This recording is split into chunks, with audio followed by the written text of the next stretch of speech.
Aurélia Bachelet-Caton. Là, on est devant la photo d'André Dussolier, qui est l'anécien de service, bien connu, acteur aussi bien connu, très souvent sur les écrans. Vous, en tant que prof de cinéma, qu'est-ce qui vous conduit à aller au cinéma ou à voir des films ?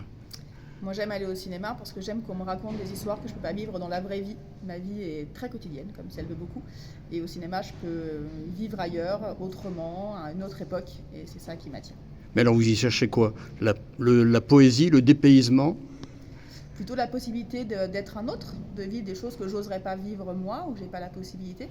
Et le fait de sortir de moi-même pendant 1h30, 2 heures. Quand on enseigne le cinéma, ça veut dire qu'on voit beaucoup de films ? Oui, on voit beaucoup de films, des récents, des anciens. On mange du cinéma matin, midi et soir. Et on ne s'en lasse pas ? Ah bah non, sinon on change de métier. Dans le cinéma, il y a bien sûr l'image, mais il y a aussi tout ce qui accompagne l'image. Alors bien sûr, il y a les effets techniques, les cadrages, la façon dont est réalisée la mise en scène. Il y a aussi la musique. Là-dedans, qu'est-ce qui vous intéresse le plus ? Moi, je suis assez fan de montage.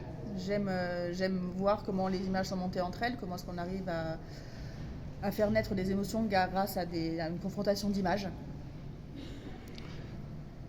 Aujourd'hui, comment se porte à votre avis le cinéma français ? Je veux dire français, puisque vous m'avez dit que c'est le cinéma français que vous affectionniez en particulier.